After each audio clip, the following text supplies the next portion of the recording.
Assalamualaikum, good morning. Assalamualaikum, good morning everybody. I'm just setting my papers. और कभी ये क्या किया था आपने? क्या? जब यहाँ से आपने खींच के निकाले थे पेपर्स तो ये उधम मचा हुआ है एक, but in any case good morning, क्या हाल है आप लोगों का? मुसलसल मचा रही है। PSL सीजन X में कल उनकी Xवीं फतह थी। Seriously, I've lost count of the times that Islamabad has won and which is इस सीजन की 5वीं है वैसे ओवरऑल उनकी और टॉप टेबल पे भी तो टॉप पे ही है ना? हाँ, टेबल पे टॉप। चले, there you go, so that is good। अब आप एक्सपेक्ट ही कर रहे होते हैं ऑलमोस्ट कि इस्लामाबाद अगर है किसी भी टीम के ऑपोजिट तो there is a very good chance कि इस्लामाबाद ही जीतेगी। We would like to discuss that in detail, but that will have to be later in the show क्योंकि कुछ और इश्यूज हैं जो कि हैं और नेशनल सिक्योरिटी कमेटी की आज अहम तरीन मीटिंग होनी है जिसमें अस्करी और सियासी हमारी जो क़यादत है वो सर जोड़ कर बैठेगी। जो के वाक़यात हैं उसके बाद ख़त्ते में जो डेवलपमेंट्स हो रही हैं, भारत ने एक तरफा तौर पर सिंतास मुआहदे को ख़त्म करने का ऐलान किया है और देखिए बात ये है कि पहलगाम जो हमला हुआ है उस पर हमेशा की तरह मतलब ये रवायती एक बात हो चुकी है। इंडिया ने जो है वो बड़ी तंग नजरी और दुश्मनी का मुजाहरा किया और what do you expect from them as well, और पाकिस्तान के खिलाफ जहर क्या उगलना शुरू कर दिया, ऐसे ऐसे मेजर्स लेना शुरू कर दिए without any proof at all, मतलब ऑलमोस्ट जिसको कहते हैं ना नी जर्क रिएक्शन में कि वहाँ हुआ वो attack which was very unfortunate bye the वे, वहाँ अटैक हुआ और यहाँ इल्ज़ामात की एक पूरी बरसात जो है ना बुछार करना और ये लाइन ऑफ कंट्रोल से कई 100 किलोमीटर दूर की बात है जहाँ की बात हो रही है। जो ये टूरिस्ट पॉइंट था जहाँ पर निशाना बनाया गया टूरिस्ट को और सर्टनली उसकी मजम्मत भी की गई है हमारी हुकूमती सतह पे भी, रियासती सतह पे भी, और हमदर्दी का इजहार भी किया गया है उन फैमिलीज के साथ जिनके प्यारे इस दुनिया से चले गए। मतलब इतना वो खतरनाक अटैक था and actually because social media पे तो आपको पता ही है सब कुछ सामने ही होता है। सो और लाइव ऑन कैमरा एक ऑलमोस्ट एक अटैक हो रहा है जिसपे लोगों ने भी, आवाम ने भी, मतलब एक शौक का इजहार, एक हमदर्दी का इजहार, nothing to be you know, और कोई इमोशन आप सोच भी नहीं सकते, और उसके बावजूद बेबुनियाद और बगैर किसी सबूत के पाकिस्तान पर इल्ज़ाम तराशी जो है और वो शुरू हो गई। जब बेबुनियाद होते हैं इल्ज़ामात तो फिर सवालात भी नहीं लिए जाते, क्योंकि कल जो सरकार की तरफ से उनकी प्रेस कॉन्फ्रेंस में ये तमाम ऐलानात किए गए उसमें पहले ही बता दिया गया कि कोई सवाल नहीं लिया जाएगा और ना ही कोई सबूत पेश किया गया। बेसिकली हमने बस वो कह दिया और वही है। पहले तो ये कहानी दी जाती थी ना कि लाइन ऑफ कंट्रोल कोई पार करके आ गया और ये करके चला गया। अब तो लाइन ऑफ कंट्रोल पार करके भी 400 किलोमीटर 300 किलोमीटर अगर कोई अंदर वाकया हो रहा है तो वो आप ही का हुआ ना, तो वो आप ही का हुआ। वो लाइन ऑफ कंट्रोल पार करके असलहा लेके तो कोई भी अस्करियत पसंद उस मकाम तक नहीं पहुंच सकता। Which then begs a question that what were you doing? मतलब भी फिर ये सवाल तो बनता है ना कि मतलब इतना बड़ा एक हमला हो जाना आप पे, तो आप क्या कर रहे थे उधर? So you need to question yourself instead of pointing fingers at everybody else. तो ये हम उनकी टेलीविजन पे भी देख रहे हैं, हम उनके मीडिया में देख रहे हैं, उनके न्यूज़ चैनल्स पे देख रहे हैं। धमा चौकड़ी मचाई हुई है, मतलब वो अपनी तरफ से एक वॉर जोन में है, वो जंग का आगाज कर चुके हैं। भारतीय मीडिया जो है मतलब प्रोपेगेंडा है। उन्होंने लगता है, आई एम सॉरी टू से, वी हैव टू से दिस, लगता है कि उन्होंने एक वो तैयार करके फॉर एनी सच इवेंचुअलिटी उन्होंने रखा होता है कि जैसे अल्लाह ना करे, वैसे तो हम तो यही कहेंगे कहीं कुछ नहीं होना चाहिए, अमन होना चाहिए, लेकिन वो तैयार होते हैं कि कुछ हुआ यहाँ और हमारा वो बॉक्स जो है प्रोपेगेंडा वो खोल दिया जाएगा। और डेफिनेटली अगर आप उनके न्यूज़ चैनल्स देखें तो ये नजर आ रहा है। भारतीय वज़ीर आज़म नरेंद्र मोदी की ज़ेर सदारत काबीना इजलास के बाद भारतीय हुकूमत ने वही कुछ किया जो इसका वतीरा रहा है। अपनी सिक्योरिटी नाकामी शर्मिंदगी मिटाने के लिए पहलगाम हमले को क्रॉस बॉर्डर टेररिज्म करार दिया गया। कश्मीरियों के खिलाफ दिहाइयों से अपनाई जाने वाली कत्लेआम की पॉलिसी पर अपना गिरेबान नहीं झांका और पहलगाम वाक़े को पाकिस्तान के खाते में डालने की मज़मूम कोशिश की है। भारतीय वज़ारत ख़ारिजा के तर्जुमान ने पाकिस्तानियों के वीज़े बंद करने समेत कुछ और फैसले भी सुनाए हैं, जिसमें सबसे अहम सिंतास मुआहिदा मुअत्तल करने का ऐलान भी था। कमाल है, क्रॉस बॉर्डरिज्म की बात कर रहे हैं, जबकि क्रॉस बॉर्डर तो चलो हम बॉर्डर हैं जो कि कुछ नहीं हुआ, लेकिन आप लोग ये कहेंगे आप लोग तो कनाडा जैसी जगह में जाके टेररिज्म कर रहे हैं। इंटरकॉन्टिनेंटल मतलब 7 समुंदर, जो आपके गाने भी होते हैं ना, आप तो 7 समुंदर पार जाके कर रहे हैं। And I am sorry you have forced us to say these things to you. Although वहाँ कैनेडियन प्राइम मिनिस्टर ट्रूडो आके मतलब वेरी पब्लिकली उन्होंने तो ये स्टेट किया तो पूरी दुनिया ये जानती है, इसलिए आप ये कह देना। उन्होंने इल्ज़ाम लगाया और उन्होंने कहा कि इल्ज़ाम नहीं लगा रहे, हमारे पास इसके शवाहिद इतने मजबूत मौजूद हैं कि भारत इससे डिनाई नहीं कर सकता। आपको पता ही है, टारगेट किलिंग का शिकार बनाया जाता है दूसरे मुल्कों के शहरियों को इन मुल्कों में, और अमेरिका से भी ऐसे खदशात सामने आए थे। हमारे यहाँ तो एक टारगेट किलिंग केस है। एग्जैक्टली, हमारे यहाँ तो टारगेट किलिंग आप लोगों की चल ही रही थी और काफ़ी अरसे से हमें पता भी है, कितनी बार इस पे बात भी हुई है, लेकिन आप तो कहाँ कहाँ नहीं पहुंचे करने के लिए। So it is not just us and you, पूरी दुनिया को पता है कि what you do and what you are capable of doing. सरकार का पाकिस्तान के खिलाफ आपको पता है हमेशा की तरह झूठा प्रोपेगेंडा चल रहा है, उरूज पर पहुंचा हुआ है। खुद मकबूजा कश्मीर के लोग कैसे एक्सपोज कर रहे हैं, बता रहे हैं ऐसे। ये सुनिए आप जरा। अब मुझे ये वाकई सोच के ज़रा टेंशन हो रही है कि इनके साथ क्या होगा। नीड वी से मोर, मतलब वहाँ के लोग ये कह रहे हैं तो हमने क्या यहाँ बैठ के कहना है। पाकिस्तान ने आपको बताएं कि भारत के गैर संजीदा और गैर दानिशमंदाना इक़दामात पर पूरी नज़र रखी हुई है और आज कौमी सलामती कमेटी का इजलास तलब कर लिया गया है। वज़ीर आज़म शहबाज शरीफ की सदारत में होने वाले इस इजलास में आला अस्करी क़यादत भी शरीक होगी और वज़ीर ख़ारजा और नायब वज़ीर आज़म इसहाक़ डार का कहना है वज़ारत ख़ारजा ने सिफारशात तैयार कर ली हैं और भारत को इसके इक़दामात का जवाब दिया जाएगा। इसहाक़ डार का कहना था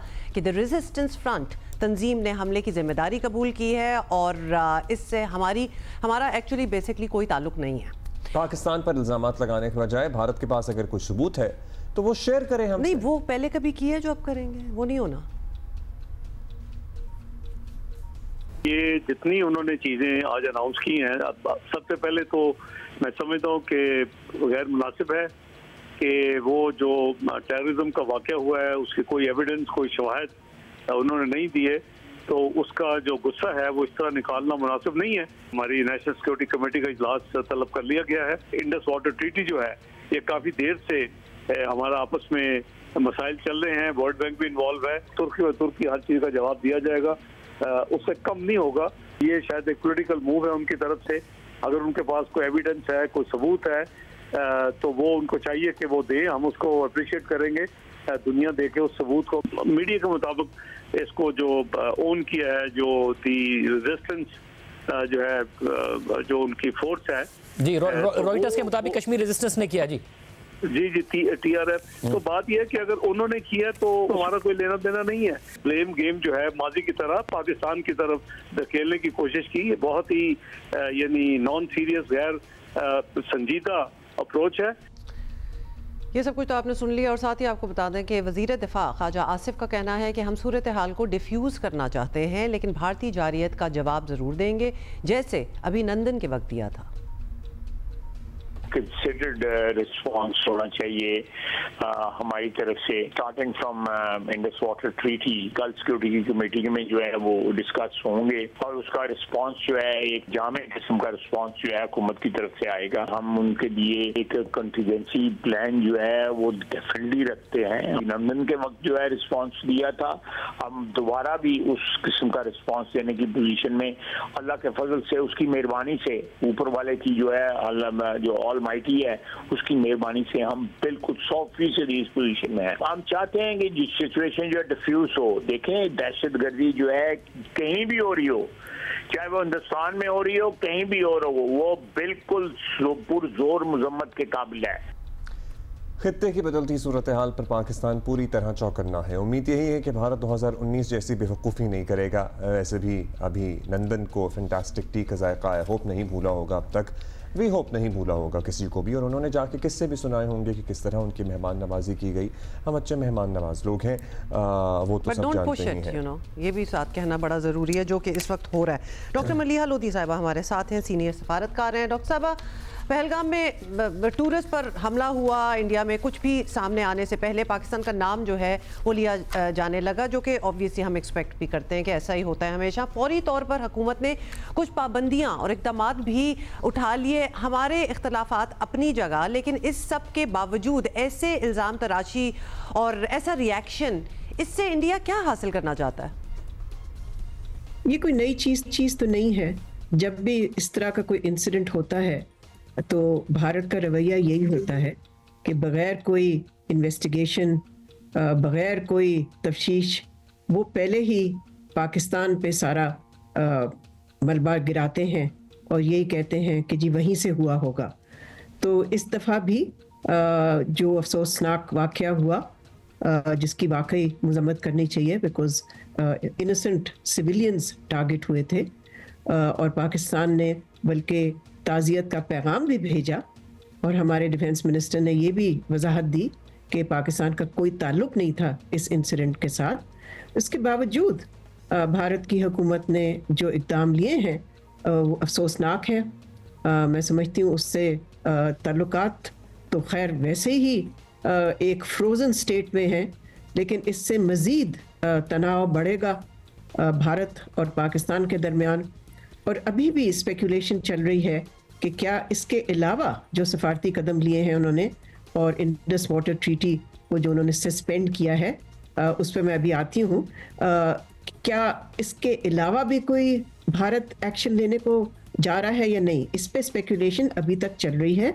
और भारत का जो मीडिया है उसमें तो बार बार ये आ रहा है कि हमें बदला लेना चाहिए है पाकिस्तान से, और कुछ फौजी कार्रवाई करनी चाहिए है पाकिस्तान के खिलाफ, जो कि मैं समझती हूँ बहुत ही ख़तरनाक होगा।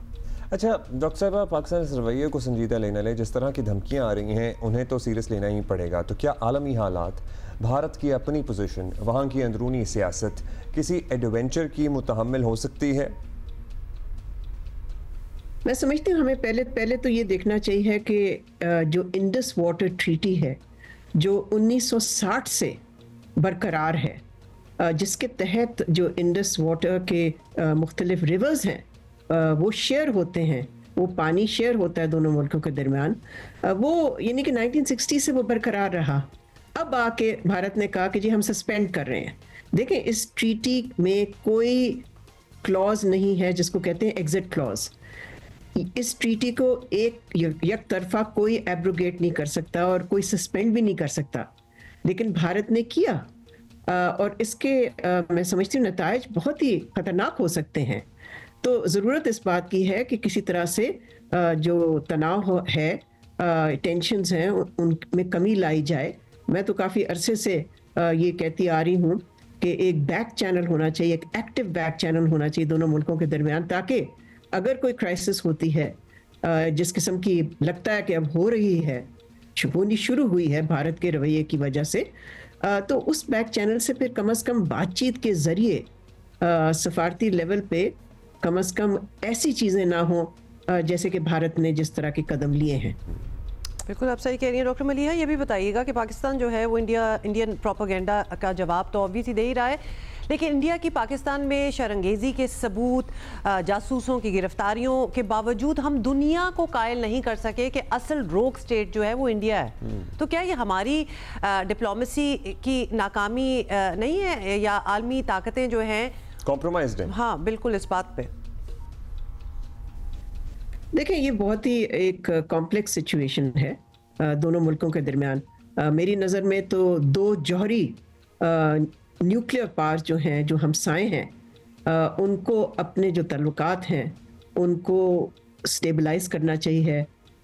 उनको इस किस्म का मनफी प्रोपेगेंडा नहीं करना चाहिए जिस तरह से भारत कर रहा है, और जिस तरह के स्टेप्स लिए हैं भारत ने। मैं समझती हूँ कि इससे मैं नहीं समझती कि खित्ते को कोई फ़ायदा होगा या इससे अमन आएगा। ये ज़रूर है कि उन पे अंदरूनी प्रेशर है, तो जाहिर है वो अपने डोमेस्टिक ऑडियंस को दिखाने के लिए भी इस तरह के जो कदम है वो उठा रहे हैं। लेकिन ज़रूरत इस बात की है कि टेम्परेचर को नीचे लाया जाए और दोनों मुल्कों के दरमियान किसी किस्म की कम्युनिकेशन हो, जिससे कि इस तरह की जो वाक़यात हैं उसमें ये ना हो कि एक साइड बस एक नी जर्क रिएक्शन से दूसरे मुल्कों पे इल्ज़ाम तराशी करे। पाकिस्तान ने हमेशा रिस्ट्रेंट का मुजाहरा किया है और अब भी रिस्ट्रेंट का ही मुजाहरा कर रहा है, लेकिन अगर भारत की तरफ से कोई फौजी कार्रवाई होती है तो मैं समझती हूँ कि पाकिस्तान उसके लिए तैयार है और उसका भरपूर जवाब देगा। Certainly. बहुत शुक्रिया डॉक्टर मलिहा लोधी। अच्छा जी, इस पे हम मजीद बात भी इस पे करेंगे, लेकिन हमारे पास खबरें तो बहुत सी हैं। हमारी नेशनल सिक्योरिटी कमेटी का जो अहम इजलास है आज, उस बारे में भी हम अपडेट्स लेंगे, कब शुरू होगा, और ज़ाहिर है उसमें फिर फैसले किए जाएंगे जो भारत ने ऑलरेडी फैसले कर लिए हैं उनका पाकिस्तान की तरफ से बाज़ाब्ता एक रिस्पॉन्स आएगा और लेट्स सी क्या आता है। अब तक पाकिस्तान ने बड़े तहम्मुल और बुर्दबारी का मुजाहरा किया है। हमारी फ़ॉरेन ऑफिस की तरफ से जो स्टेटमेंट आई है उसमें लवाहिकीन से इज़हार हमदर्दी भी किया गया है और इस वाक़े की मजम्मत भी की गई है और हर सतह पे की गई है। अवाम की तरफ से भी मजम्मत की जा रही है। Literally because social media is an indicator. हम बहुत सी चीज़ें उन पर बेस करते हैं, एक बहुत मुल्क का मूड भी उस पर बेस करते हैं और उस पर बात भी करते हैं। तो अगर देखें ओवरऑल एक सिंपैथेटिक एटीट्यूड जो है वो अवाम का गया है और आगे से अगर ये जवाब मिल रहा हो तो व्हाट डज वन डू। और हमारे डिफेंस मिनिस्टर ने भी कल जियो से ही बात करते हुए कहा कि ऐसा वाक़या दुनिया में कहीं भी हो पाकिस्तान इसकी मजम्मत करेगा और भारत में भी ये वाक़या जब हुआ है पाकिस्तान उसकी मजम्मत उसी अंदाज में करता है क्योंकि पाकिस्तान खुद सबसे बड़ा शिकार रहा है और शिकार है इन वाक़यात का, दहशतगर्दी के वाक़यात का। Yes, अच्छा we will have another perspective on it later in the show. लेकिन अभी पोप फ्रांसिस के इंतकाल के बाद अब हर किसी के जहन में और ख़ास तौर पर कैथोलिक मसीहियों के जहन में सवाल उठ रहा है कि अगला पोप कौन होगा। Definitely it makes sense as well. दिलचस्प बात यह है कि इस बार पाकिस्तान से ताल्लुक़ रखने वाले कार्डिनल जोसेफ कूट्स भी पोप के इंतखाब में हिस्सा ले रहे हैं। How interesting is that? Joseph Coutts का ताल्लुक कराची से है। कार्डिनल जोसेफ कूट्स समेत दुनिया भर से 135 कार्डिनल्स वेटिकन सिटी में नए पोप का इंतखाब करेंगे। कहा जा रहा है कि मुमकिन तौर पर पहली बार एशियाई पोप या स्याहफाम पोप मुंतखब किया जा सकता है। नए पोप के इंतखाब के लिए 80 साल से कम उम्र कार्डिनल्स वेटिकन सिटी में जमा होते हैं। हर कार्डिनल इंतखाब के अमल को खुफिया रखने का हलफ उठाता है। पोप के इंतखाब के लिए 2/3 अक्सरियत हासिल होने तक वोटिंग का अमल जारी रहता है जिसमें कई दिन बल्कि हफ्ते भी लग जाते हैं। हर वोटिंग के बाद मुख्तलिफ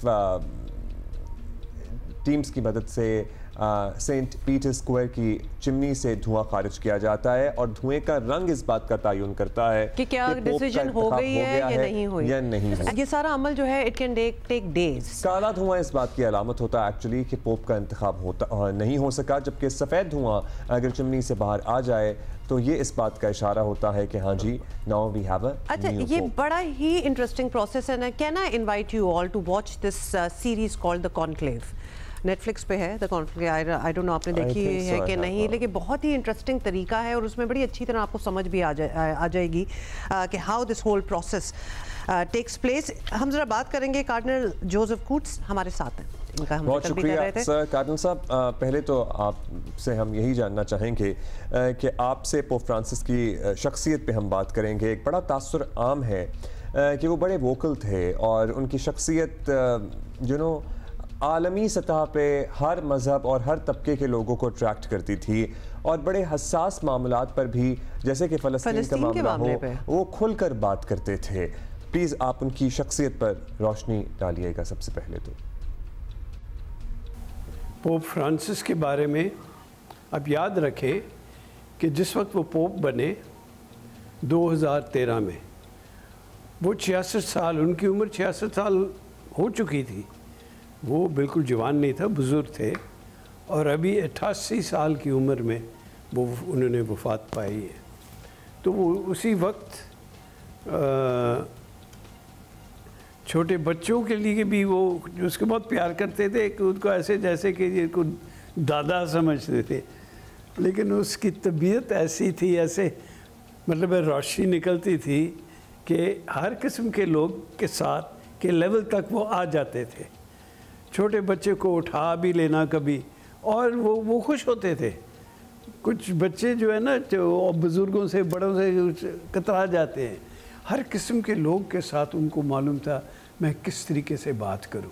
उनकी बड़ी खूबी ये थी ज़हनी तौर पे बड़े तेज़ थे, हालांकि उनकी उम्र भी इतनी हो गई उनको सब कुछ पता था दुनिया में क्या कुछ हो रहा है। और मरने से पहले उन्होंने क्या सवाल किया था कि फ़लस्तीन के हालत के बारे में, क्योंकि ऐसे नहीं पूछा उन्होंने, ये कई सालों से उन्होंने आवाज़ उठाई थी कि फ़लस्तीनियों के साथ ज़्यादती हो रही है। और जब उन्हें बड़े सख्त अल्फाज इस्तेमाल किए थे, ये कहते ये ना सिर्फ आम जंग नहीं है, ये जंग से ज़्यादा है, ये कत्लेआम हो रहा है वहाँ, बल्कि उसे जो लफ्ज़ इस्तेमाल किया था ना, ये दहशतगर्दी भी है। तो नेतन्याहू जो कि इसराइल के प्राइम मिनिस्टर हैं, उन्होंने एक किस्म की धमकी दी अल्फाजों से। उसने कहा पोप साहब को संभालना चाहिए कि वो कौन से अल्फाज इस्तेमाल कर रहे हैं। इसलिए फ़लस्तीनियों का सदर जो है महमूद अब्बास, उनका स्टेटमेंट था, BBC में मैंने पढ़ा था कल। उसने कहा With the death of Pope Francis, the Palestinian people have lost a very good and loyal friend. जो भी ये इंटरनेशनल बैनुल-अक़वामी इदारे हैं, इंटरनेशनल मॉनेटरी फंड IMF जिसे कहते हैं, वर्ल्ड बैंक हैं, जिनसे हमने गरीब मुल्क क्या करते हैं, उधर से कर्ज़ा लेते हैं अपनी मईशत को चलाने के लिए। पाकिस्तान भी उनमें है। पोप साहब ने कहा इनके पास इतने पैसे हैं कि अगर ये कर्ज़ा जो छोटे और गरीब मुल्क ले रहे हैं इसको माफ़ कर दिया जाए तो उनको कोई फ़र्क नहीं पड़ेगा। तो उन्होंने ये अपील किया 2025 में वो ये फ़ैसला तो कर लें कि इनसे जो इतने कर्ज़े हैं को माफ़ कर दें। इनकी लेगेसी में हमदर्दी, इनका एम्पैथेटिक होना, ये लफ्ज़ जो हैं ये सबसे पहले इनको डिस्क्राइब करते हैं। ये ज़रूर बताइएगा कि अब नए पोप के इंतखाब का मरहला है, तो आप समझा सकेंगे कि इसका प्रोसेस एग्जैक्टली होता क्या है और कौन लोग हैं जो ये फैसला करते हैं? नए पोप को चुनने का तरीका कैथोलिक चर्च का जो रिवाज है वो नए पोप के इलेक्शन होता है, लेकिन इलेक्शन ये उस किस्म के जो हम आम करते हैं कि तमाम लोग वोट डालें, उस किस्म का इलेक्शन नहीं है। जो कैथोलिक चर्च के कार्डिनल है, इस वक्त ये मुझे सही नंबर नहीं पता, मेरे ख्याल है 125 से 130 होंगे, 125 से 130। वो जिनकी उम्र 80 से ज़्यादा हो चुकी है वो वोट नहीं डाल सकते। बाकी जो 80 साल की उम्र तक हैं वही अभी इनकी वो मीटिंग करेंगे। जनाजा जब हो जाएगा तो फिर तमाम कार्डिनल्स की मीटिंग होगी और वही बंद दरवाजे के पीछे सबसे पहले वो वक्त गुजारेंगे दुआ के लिए और ख़ामोशी के लिए, मुराकबा के लिए, खुदा ताला से मांगने के लिए कि हमें हिकमत दे, रोशनी दे, ताकि हम अपने ज़मीर के मुताबिक सही पोप चुन सकें और वो फिर वोट डालते हैं। इलेक्ट होने के लिए नए पोप को अंग्रेज़ी में कहते हैं 2/3, 3 में से 2 हिस्से।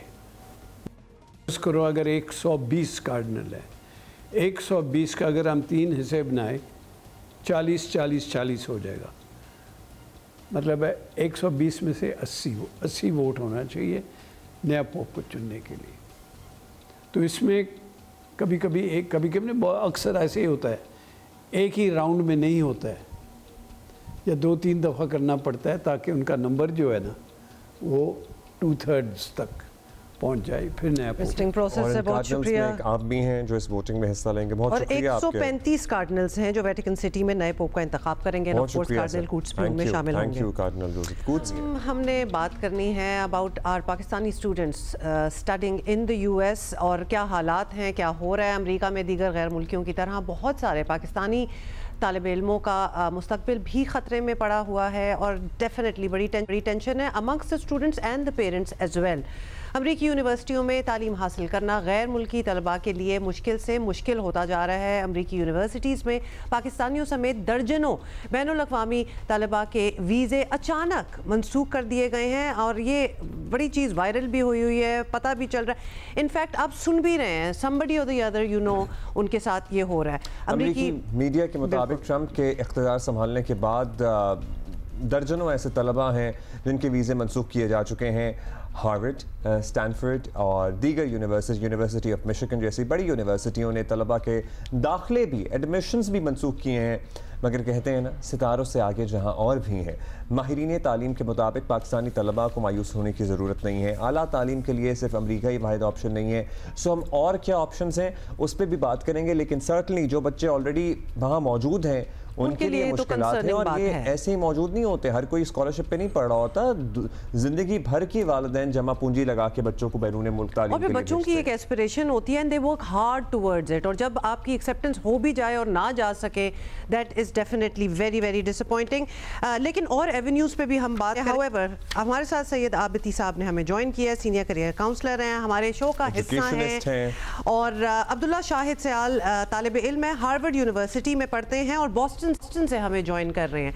आबिदी साहब, पहले तो हमें ये बता दें कि ये मैटर जो है ऑब्वियसली पूरी दुनिया में ही हो रहा है, स्टूडेंट्स के उनको वीज़े मिल भी नहीं रहे, मनसूख हो रहे हैं, इवन दो बड़ी बड़ी यूनिवर्सिटीज़ में एक्सेप्टेंस भी हो जाए, पाकिस्तानी स्टूडेंट्स बहुत इफेक्ट हो रहे हैं इससे, आपकी नॉलेज में है?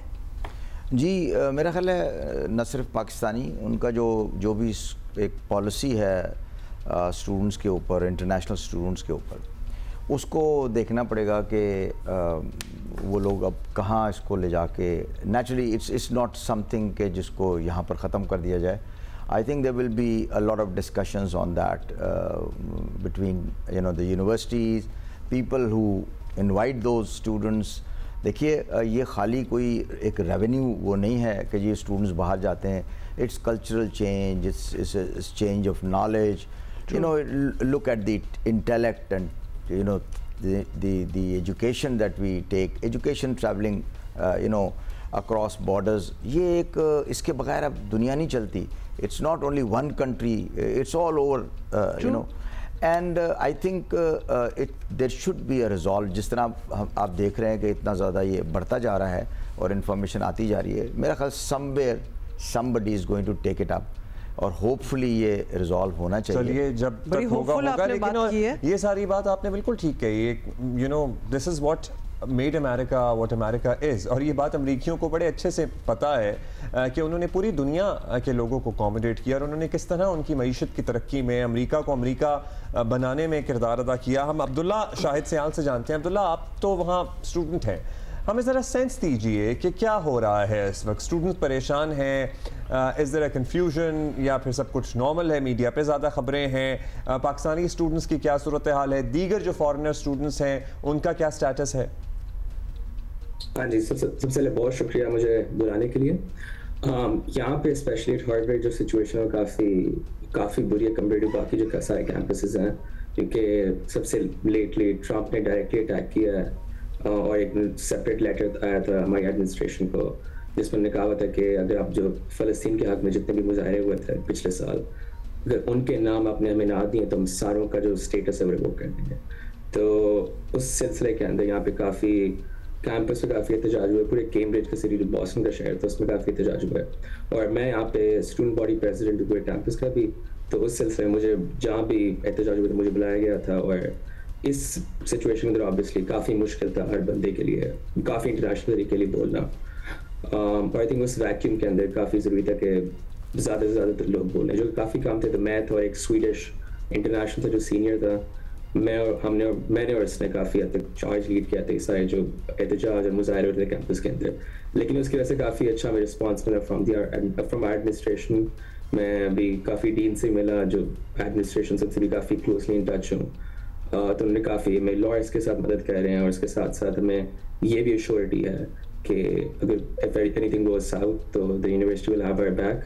तो अगर अगले 2-3 साल जब तक ट्रम्प यहाँ पे मौजूद है ना भी हो पाया काम, तो वो हमें 4 साल बाद डेफिनेटली वापस बुलाएंगे।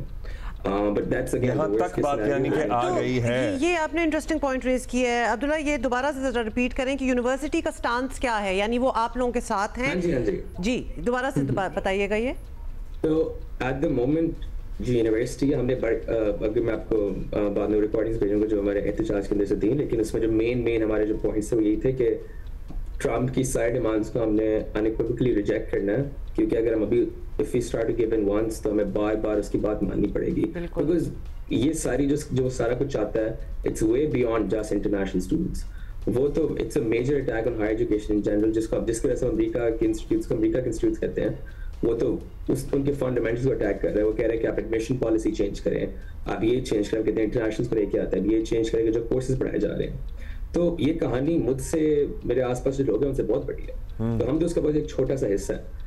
आई थिंक ये बात समझना बड़ा जरूरी है, और किसी ना किसी को अभी कैंपस में पूरा जो एक्टिविज्म है एक नई लहर दौड़ रही है काफी देर के बाद, 1 साल के बाद, और उसका हम सही तरीके से भी फायदा उठा रहे हैं। तो यूनिवर्सिटी, हाँ जी, इट्स ऑन आवर साइड, और हम पूरी कोशिश करें कि और यूनिवर्सिटी ने ये भी आपको ऑप्शन दिया है कि अगर बहुत ही कोई इंतहाई कदम उठाया गया और आपको वापस ही जाना पड़ा तो आपको ट्रंप की टर्म के बाद अगर वो दोबारा इलेक्ट ना हुए तो आपको दोबारा वापस बुलाया जाएगा। ऐसा ही है अब्दुल्ला? योर डिग्री काफी इफ्स है, लेकिन जो हमें चीज पता है वो ये है कि मैं I am a very high risk target अभी, बिकॉज मैं अभी जो आखिरी जितने भी एहतजाज हुए थे काफी में बोला था, कोई और 1-2 बंदा और था जो इंटरनेशनल मुझे बोला था, लेकिन मेरे के अलावा जो इतने हाई रिस्क टारगेट्स नहीं है वो भी उनके ऊपर भी खतरा ये है कि अप्रैल 30 की डेडलाइन दी है ट्रंप ने कि अगर हार्वर्ड ने वो लोगों के नाम ना भेजे जो कि जिनके अगेंस्ट डिसिप्लिनरी एक्शन था तो वो सबके वीजा रिवोक कर। अच्छा अब्दुल्ला, आपसे दोबारा बात करेंगे, और चले आप तो फॉरेन स्टूडेंट हैं, जो उनके अपने अमरीकी बच्चे बच्चियां बोल रहे थे और फलस्तीन के लिए एहतजाज कर रहे थे, वो उनके साथ क्या करेंगे? और ये डिसिप्लिनरी एक्शन इनिशियली क्या यूनिवर्सिटी ने लिया था जिस पे ट्रंप इंतजामिया अब नाम मांग रही है या नहीं मांग रही, वो भी आपसे पूछेंगे। लेकिन आबिदी साहब, अब जाहिर है इस सूरत हाल में तो अपने बच्चे कोई भी अमेरिका नहीं भेजना चाहेगा, सो क्या हैं ऑप्शंस जो एक्सप्लोर की जा सकती हैं those who want to have their higher degrees from anywhere abroad? देखिए अब्दुल्ला, अगर आप इसका जनरल सिनेरियो देखें तो ये एक पैटर्न है जहाँ पर बच्चे जो हैं मुख्तलिफ दौर में मुख्तलिफ मुल्कों में जाते हैं पढ़ने के लिए, और उनका कुछ 4-5 फैक्टर्स हैं जिसको हम SDM कहते हैं, यानी स्टूडेंट डिसीजन मेकिंग, उन 4-5 फैक्टर्स के ऊपर डिपेंड करती है। और उसके अंदर उस कंट्री की GDP भी देखते हैं, इकॉनमी भी देखते हैं, वीज़ा रूल्स देखते हैं, सेटलमेंट, एम्प्लॉयबिलिटी, स्पाउस ले जा सकते हैं, फैमिली ले जा सकते हैं, बाद में क्या होगा। सो इस तरह अगर आप देखें, और ये जो दूसरे मुल्क हैं वो भी वॉच कर रहे होते हैं, इंटरनेशनल स्टूडेंट मोबिलिटी जो है वो अब हर मुल्क के लिए बड़ी इंपॉर्टेंट होती जा रही है। देखिए ये एक बहुत बड़ा ट्रेजर है जो जाते हैं बच्चे, नॉलेज बेस लेके जाते हैं। रेवेन्यू अपनी जगह पर है, you see if a student goes, वो खाएगा भी पिएगा भी, वहाँ पे एक्टिविटी भी करेगा, सर्व भी करेगा, कंट्रीब्यूट भी करेगा सोसाइटी को, इंडस्ट्री को। सो it's an asset. International student remains an asset for international university. लेकिन आबिदी साहब, आपके एक्सपीरियंस में, बिकॉज हमें पता है कि there is this drive to get education from the US, क्योंकि माना जाता है कि बेहतरीन यूनिवर्सिटीज वहाँ हैं, और हर किसी का UK और US और हर किसी का एक ड्रीम होती है स्टूडेंट्स, लेकिन आप कह रहे हैं कि there are many other avenues as well, तो हमारे बच्चों को ये पता क्यों नहीं है? ये भी एक बहुत बड़ा सवाल है कि ये एक्सपोजर उनको नहीं, अवेयरनेस। देखिए वो गलती खैर उन मुल्कों की भी है कि दे नेवर थॉट कि Pakistan is a resource country other than UK, so now they are coming in. और यूरोपियन कंट्रीज़ की बहुत ऐसे मुल्क हैं जिनके अंदर कटिंग एज, देखिए Finland for example is the happiest country in the world with 93-94% literacy. Their teaching and higher education quality is very, for the next generation वो पढ़ा रहे हैं और सारी चीज़ों में पढ़ा रहे हैं, ठीक है। और उनके पास वीज़as की फैसिलिटीज़ भी है। And if you look at the cost, Abdullah, this is like 1/3 of the cost for Canada और US या UK की है। तो फिनलैंड में आप कह रहे हैं कि बहुत ही फ्रैक्शन ऑफ अमाउंट में आप अपने बच्चे पढ़ा सकते हैं। जी बिल्कुल, और जर्मनी में अगर आपको याद होगा, मैंने अंग्रेजी एजुकेशन होती है, बिल्कुल। और जर्मनी वाले भी हमारे पास आए हुए थे अभी 1 हफ्ते पहले, उन्होंने कहा था अब तो बहुत ज्यादा कोर्सेज अंग्रेजी में ऑफर किए जा रहे हैं, तो जर्मन लैंग्वेज वाला बैरियर भी कम हो गया, खत्म हो गया, और वो फ्री है। देखिए सबसे बड़ी बात, जर्मनी में all post graduate education is free. Under graduate के लिए नेचुरली आपको एक लेवल पढ़ना पड़ता है, और लेकिन हमारा predominantly Pakistan is a post graduate market, और वहाँ से ही लोग पोस्ट ग्रेजुएट के लिए जाते हैं। लेकिन मैं कहूँगा दिल बर्दाश्ता होने की ज़रूरत नहीं है। एक तो सबसे पहले इसका भी कोई ना कोई रिजॉल्व होगा, because I think one day the government is going to survey reconsider that within the united, जैसे बहुत सारे मामलात और रिकंसिडर हो रहे हैं। अच्छा अब्दुल्ला, वो जो लोकल बच्चे थे अमरीकी, उनका क्या कर रहे हैं? उनके जाहिर है अगर उनसे लिस्ट मांगी है तो उनको क्या यूनिवर्सिटी से निकाल देंगे? उनके साथ क्या होगा? आप लोगों को तो चलें ये तलवार लटका दी है ना कि आप लोगों को वापस भेज देंगे।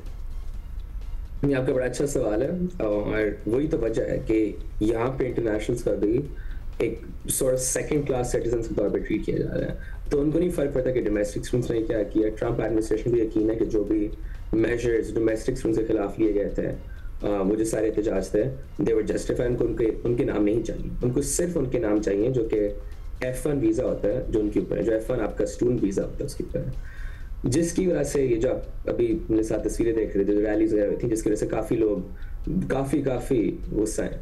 तो ना कि सिर्फ हम हैं, मोस्टली तो वहाँ पर डोमेस्टिक स्टूडेंट्स सारे जो एहतजाज हुए थे, इसमें तो सारे जो अमरीकी स्टूडेंट्स थे सारे तो वो आए थे। वो चाह रहे थे कि ऑब्वियसली उनके आसपास जो लोग रहते हैं, जो उनके हमसाए वगैरह, जो सारे इंटरनेशनल्स उनके साथ रहते हैं, जिसकी वजह से हार्वर्ड है, वो नहीं चाहते कि वो यहाँ से निकले। बड़ा अब्दुल्ला, वैसे आपका बड़ा करेज है और बड़े आप स्ट्रॉन्ग हैं, जिस तरह आप बात भी कर रहे हैं। अगर तो आप ये one of the focal persons हैं, लीड भी कर रहे हैं, जिस तरह आपने बताया है, गुड ऑन यू। बताएं बाकी यूनिवर्सिटी, हार्वर्ड के अलावा भी बाकी जो F1 वीज़ा वाले स्टूडेंट्स हैं, they are all united in this, क्योंकि आई एम थिंकिंग कुछ खौफ भी हो सकता है बच्चों में। मतलब आप तो बड़े अच्छे और स्ट्रॉन्ग लग रहे हैं, वो भी कहते हैं ना, नहीं भी चुप करके बैठ जाओ और क्या हमें तो ये ट्रेनिंग भी थोड़ी सी होती है ना पाकिस्तान में कि चुप कर जाओ, नजरों में ना आना।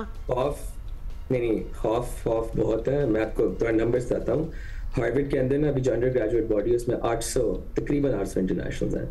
उनमें से 3 है जो अभी बोल रहे हैं, सिर्फ 3। और ऐसा नहीं है, मुझे कोई 50-60 ईमेल्स आई होंगी इंटरव्यूज के लिए, वो सारा कुछ, और तकरीबन हर बंदे को ही भेज रहे हैं। उनमें से 3 लोग सिर्फ वो है जो कि बोलने को तैयार है। उनमें से एक सीनियर और एक ऑस्ट्रियन है, एक स्वीडिश है।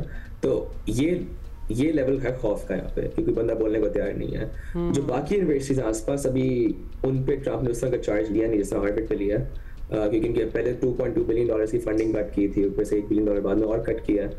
लेकिन ये लेवल अभी बाकी यूनिवर्सिटीज़ पे अभी तक आया नहीं है। जब आएगा मुझे तो उम्मीद है कि हम देखेंगे वहाँ भी इस तरह की रेजिस्टेंस मूवमेंट शुरू होंगी। लेकिन मेरा तो बड़ा पुख्ता यकीन है इस चीज़ के अंदर कि जो कॉलेजेस है, जो यूनिवर्सिटीज़ है, हर जगह, ना कि सिर्फ अमेरिका के अंदर, वहाँ पे नहीं अगर इस किस्म के एहतजाज होंगे तो कहाँ पर। आप अपने आप बहुत आगे जाएंगे ज़िंदगी में, और अपने वालिदैन का, अपने असातिज़ा का नाम रोशन कर रहे हैं। आप हार्वर्ड तक पहुँचे हैं और वहाँ पे बैठ के आराम से नहीं, मतलब एक रेजिस्टेंस मूवमेंट ही हो गई। बहुत शुक्रिया अब्दुल्ला शाहिद सयाल, हार्वर्ड से हमें बॉस्टन से ज्वाइन किया। सही साहब और आबदी साहब, आपको बहुत बहुत मुबारक हो, आपको हम देना चाहते हैं सितारा इम्तियाज पे। Sir it's an honour for us कि आप हमारे शो का हिस्सा भी हैं। हम तो थे। Thank you very much. जबरदस्त। कौमी सलामती कमेटी की हमारी मीटिंग है, जिसमें अस्करी और सियासी क़यादत हमारी बैठेगी, और भारत की तरफ से जो एक महाज खड़ा किया गया है पहलगाम वाक़े के बाद, उस पर बातचीत होगी भारत की तरफ से। बट रियली ट्रिगर किया है भारतीय मीडिया ने, तो वो भी हमने बात करनी है कि, और ये हमेशा होता है, this is really not the first time. Hamid Mir साहब ने हमें ज्वाइन किया, सीनियर सहाफ़ी। मीर साहब, बहुत सी बातें हैं, लेकिन सबसे पहले तो ये बताएं कि पहलगाम में जो कुछ हुआ, हक़ाइक़ सामने आने से पहले ही, कुछ भी समझ आने से पहले भारतीय मीडिया जो है उन्होंने पाकिस्तान का नाम लेना शुरू कर दिया, और फिर भारतीय हुकूमत ने भी यही किया। मतलब ऑब्वियसली हैंड इन हैंड सब कुछ चल ही रहा होता है। अभी देखिए, हमने ये सब एक्सरसाइज हमने पहले भी होती हुई देखी है। तो ये बताएं कि ये पहले ज़्यादा होता था या मोदी के दौर में ऐसा ज़्यादा होना शुरू हो गया है? देखें, सबसे पहले तो आपको ये समझना चाहिए कि जो पहलगाम है ये आज से नहीं, ये पिछली कई दहाइयों से इंडियन सिटीज़न्स के लिए बहुत ही ख़तरनाक जगह है। यहाँ पे कोई पहली दफ़ा सियाहों या इंडियन जो यात्री हैं उन पर हमला नहीं हुआ। ये जो जगह है, ये अमरनाथ यात्रा के लिए जो पूरे इंडिया से लोग आते हैं, ये उस जगह से बहुत करीब है। और कई दफ़ा ऐसे होता है कि जब हर साल जुलाई या अगस्त के महीने में अमरनाथ यात्रा के लिए पूरे इंडिया से लोग जो हैं हिंदू इस जगह पे आते हैं, तो उन पर तकरीबन हमला होता है। तो इसलिए जो इंडिया की जो सिक्योरिटी फोर्सेस हैं और इंटेलिजेंस एजेंसीज हैं, उनको चाहिए था कि ये जो टूरिस्ट यहाँ पे आए हुए थे पहलगाम में, उनकी सिक्योरिटी का मुनासिब बंदोबस्त करते, क्योंकि उन्होंने इनका मुनासिब बंदोबस्त नहीं किया हुआ था, और एक ये सिक्योरिटी फेलियर था, इंटेलिजेंस फेलियर था। लिहाजा फौरी तौर पे इंडियन मीडिया को इस्तेमाल किया गया और पाकिस्तान पे इल्ज़ाम लगा दिया गया है। अब पाकिस्तान पे इल्ज़ाम लगाने की एक और वजह यह है कि वहाँ पर जो मुकामी लोग हैं वो इसको एक इंटेलिजेंस फेलियर करार दे रहे हैं, क्योंकि मुकामी लोग जो हैं उनको पता है कि यहाँ पे तो हर साल हमला होता है। आपको पता है कब से हमले हो रहे हैं? ये सिर्फ पहलगाम में जो इंडिया से मुख्तलिफ इलाकों से जो लोग आते हैं उन पर 1993 से हमले हो रहे हैं। और ये जो पहलगाम है ये एक डिस्ट्रिक्ट है अनंतनाग, मकबूजा जम्मू कश्मीर का इलाका है। उसका नाम जो है वो इस्लामाबाद भी है, लेकिन उसको अनंतनाग कहते हैं। उसका पुराना नाम अनंतनाग है, अभी भी उसको अनंतनाग ही कहते हैं। तो जो अनंतनाग है, यहाँ पर एक वाक़या हुआ था तकरीबन 15 साल पहले 2000 में। यहाँ पे एक सिखों की बस्ती है, उसको कहते हैं चिट्टी सिंहपुरा। चिट्टी सिंहपुरा में इसी तरह का एक वाक़या जो है ये आज से 15 साल पहले हुआ था। और उन्होंने लोग आए और उन्होंने जो सिखों की बस्ती है उस पर हमला किया। 35 जो अनआर्म्ड बेगुनाह सिख हैं उनको कत्ल कर दिया गया।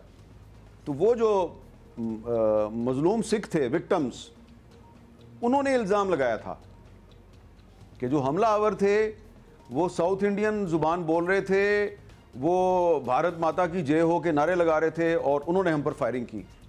तो ये पहलगाम उसी अनंतनाग डिस्ट्रिक्ट का हिस्सा है और यहाँ पर पहले एक एविडेंस मौजूद है कि यहाँ पर सिखों पर हमला हुआ, अब हिंदुओं पर हमला हुआ है। तो इसलिए मेरा ख्याल है कि ये एक प्रीएम्प्ट किया है इंडियन मीडिया ने।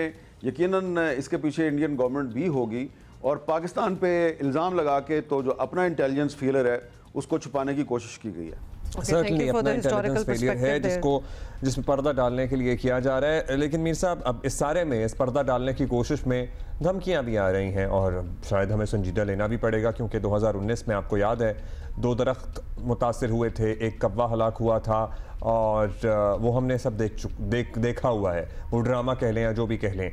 अब अभिनंदन की गिरफ्तारी जैसा नाकाबिले तरदीद सबूत भी हमारे पास है। क्या आपको लगता है कि दोबारा किसी एडवेंचर की कोशिश कर सकता है भारत? 2019 में भी पुलवामा में एक हमला हुआ था और उस हमले का भी फौरी तौर पे इल्ज़ाम पाकिस्तान पे लगा दिया गया था और उसके कुछ दिनों के बाद फिर बालाकोट में इंडियन एयर फोर्स ने बमबारी की और दावा किया जी कि वहाँ पर कोई एक टेररिस्ट ट्रेनिंग कैंप था, उसको तबाह कर दिया गया है और सैकड़ों टेररिस्ट हलाक हो गए हैं। तो सबसे पहले मैं ही वहाँ पर पहुँचा था और जब उस पहाड़ पे चढ़ के मैं उस जगह पे पहुँचा जहाँ पे इंडियन एयर फोर्स ने बमबारी की थी, तो वहाँ पे 2-3 दरख्त थे जो तबाह हुए थे और एक मुझे कौवे की लाश नज़र आई थी जो कि मैंने पूरी दुनिया को दिखा दी थी। तो इंडिया ने उसके बाद दोबारा जब लाइन ऑफ कंट्रोल क्रॉस की तो उसके बाद फिर उनके 2 जहाज़ गिरा दिए थे पाकिस्तान एयर फोर्स के बहादुर शाहीनों ने और एक उनका पायलट भी गिरफ़्तार हो गया था जिसको बाद में वापस खैर खैरियत से चाय पिला के इंडिया के हवाले कर दिया गया था। तो इंडिया ने ये हरकत पहले की थी और इसका अंजाम भी फिर उसको भुगतना पड़ा। तो अब अगर इंडिया दोबारा ऐसी हरकत करेगा तो यकीनन दोबारा उसको अंजाम भुगतना पड़ेगा। तो इंडिया है और उसने पहले भी एडवेंचर किया था, दोबारा भी एडवेंचर कर सकता है। तो इसलिए पाकिस्तान को होशियार रहना चाहिए, ख़बरदार रहना चाहिए। मीर साहब, इंडिया तो इंडिया है, लेकिन बाकी दुनिया को क्या हो गया है? क्योंकि अभिनंदन हो, कलभूषण हो, बलोचिस्तान में दरअंदाजी हो, ये सब सबूत पाकिस्तान के पास हैं और दुनिया को दिखाए जा चुके हैं, लेकिन दुनिया इस पर ऑब्वियसली एक्शन नहीं लिया उन्होंने कभी भी। तो भारत की बदमाशी को हवा देने में सबसे ज्यादा कसूर आलमी ताकतों का नहीं या हुआ फिर क्या? हम ठीक तरीके से बता नहीं सके, बिल्कुल हम अपना केस जो है उसको मौसर तरीके से पेश नहीं किया। देखें, ये इस वक्त जो इंडिया के प्राइम मिनिस्टर हैं ना, नरेंद्र मोदी, कुछ साल पहले तक इनका अमेरिका में दाखिला बंद कर दिया गया था और उसकी वजह ये थी कि जब ये गुजरात के चीफ मिनिस्टर थे तो वहाँ पर इन्होंने मुसलमानों का बहीमीना कत्लेआम करवाया था और उस कत्लेआम में जो गुजरात की पुलिस है वो और बीजेपी और आरएसएस ये सारे जो हैं ये कोलैबोरेटर्स थे। तो वो जो बहीमाना कत्लेआम है मुसलमानों का, उसकी वजह से मोदी साहब का जो ट्रैवल था towards United states of America पाबंदी लग गई थी। बाद में फिर ये प्राइम मिनिस्टर बने और फिर उन्होंने जोड़ तोड़ किया और वो पाबंदी ख़त्म हो गई। तो मैं समझता हूँ कि इस पर जो आलमी बरादरी को नोटिस लेना चाहिए था मोदी सरकार के ख़िलाफ़, वो नोटिस नहीं लिया गया और इसीलिए अब आप देखें कि मोदी में और जो इजरायली प्राइम मिनिस्टर है उसके दरमियान अब कोई ज़्यादा फ़र्क नहीं रह गया। और इसमें सबसे ज़्यादा जो मैं समझता हूँ कि फेलियर है वो इंटरनेशनल कम्युनिटी के अलावा जो है वो यूनाइटेड नेशंस का फेलियर बहुत ज़्यादा है। क्योंकि अगर यूनाइटेड नेशंस के जो मिलिट्री ऑब्जर्वर्स हैं उनकी जो मूवमेंट है वो अगर रेगुलरली मकबूजा जम्मू कश्मीर के मुख्तलिफ इलाकों में हो तो वहाँ पर जो इंडियन आर्मी का जुल्म सितम है उसमें काफ़ी हद तक कमी आ सकती है। तो वो जो यूनाइटेड नेशंस के मिलिट्री ऑब्जर्वर्स हैं आप देखें चेक करवा लें कि वो आज़ाद कश्मीर में तो आज़ादाना उनकी मूवमेंट होती है और वो जहाँ चाहते हैं वो चले भी जाते हैं। मैंने ख़ुद उनको देखा है, जीपों में फिर रहे होते हैं वो आज़ाद कश्मीर के मुख्तलिफ इलाकों में। लेकिन मकबूजा जम्मू कश्मीर में वो इतनी फ्रीली उनकी मूवमेंट हमें नज़र नहीं आती।